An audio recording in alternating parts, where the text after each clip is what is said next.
नमस्ते। सोचिए, एक सुबह आप उठें और खबर मिले कि दुनिया के एक ताकतवर देश ने दूसरे देश के राष्ट्रपति को उनके ही घर से गिरफ्तार कर लिया है। आज हम वेनेजुएला में हुई एक ऐसी ही चौंकाने वाली घटना को समझने की कोशिश करेंगे, जिसमें एक बहुत बड़ा अमेरिकन मिलिट्री ऑपरेशन शामिल था। 3 जनवरी 2026।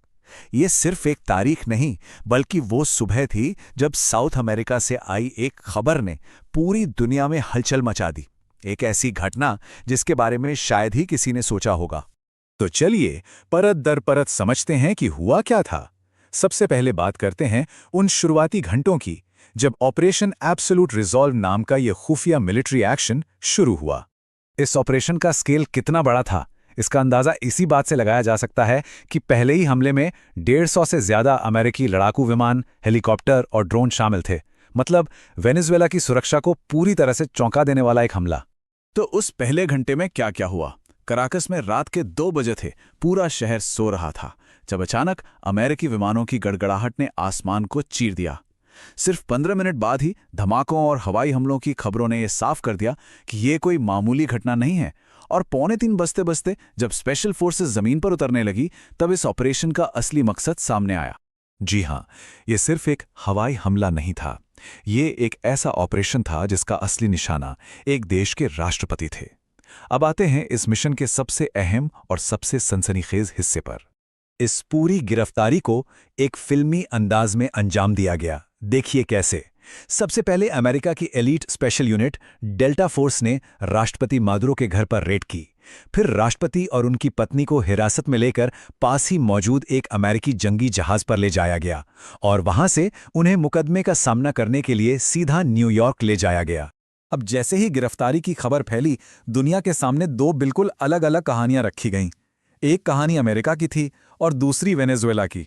दोनों पक्षों के तर्क एकदम उलट थे। अमेरिका का कहना था कि राष्ट्रपति मादुरो नार्को टेररिज्म और ड्रग्स की तस्करी में शामिल हैं और यह ऑपरेशन अमेरिका में कोकीन की सप्लाई रोकने के लिए जरूरी था। वहीं वेनेजुएला ने इसे अपने देश पर एक गैर कानूनी हमला और एक राजनीतिक साजिश बताया। लेकिन यह नार्को टेररिज्म है क्या? ये एक बहुत ही गंभीर आरोप है। इसका मतलब यह है कि अमेरिका के मुताबिक वेनेजुएला की सरकार न सिर्फ ड्रग्स का कारोबार कर रही थी, बल्कि उस पैसे का इस्तेमाल आतंकवादी गुटों को फंड करने के लिए भी कर रही थी। और अमेरिका इसे अपनी नेशनल सिक्योरिटी के लिए सीधा खतरा मानता है। दूसरी तरफ वेनेजुएला ने इसे सीधे सीधे युद्ध की कार्रवाई जैसा बताया। उनके ऑफिशियल बयान में इसे साफ तौर पर एक अवैध सैन्य आक्रमण और देश की आज़ादी पर हमला कहा गया। पर इस कहानी में सिर्फ ये 2 देश ही नहीं थे। इस ऑपरेशन ने पूरी दुनिया को 2 खेमों में बांट दिया। तो चलिए देखते हैं कि इंटरनेशनल लेवल पर क्या हलचल मची। दुनिया के बड़े देश इस मुद्दे पर बट गए। चीन और रूस ने अमेरिका के इस कदम की जोरदार निंदा की। यहां तक कि पड़ोसी देश ब्राजील ने भी कहा कि अमेरिका ने अपनी हद पार कर दी है। जबकि कई दूसरे देश थे जो तनाव कम करने और बातचीत की अपील कर रहे थे। तो मतलब साफ था, इस अमेरिकी कार्रवाई पर कोई एक राय नहीं थी। दुनिया बुरी तरह बटी हुई थी। करीब 45% देशों ने इसकी खुलकर निंदा की, तो बाकी देश आलोचना और बातचीत की अपील के बीच उलझे रहे। तो अब सबसे बड़ा सवाल यही है कि इसके बाद क्या होगा।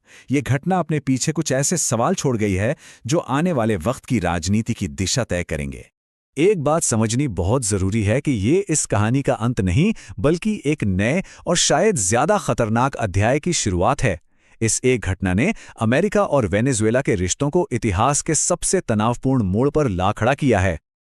और अब हम आपको इसी एक सवाल के साथ छोड़े जाते हैं कि इस अभूतपूर्व घटना का अंजाम क्या होगा। क्या ये वेनेजुएला में स्थिरता लाएगा, या फिर ये एक नए और कहीं ज्यादा बड़े टकराव की बस एक शुरुआत है?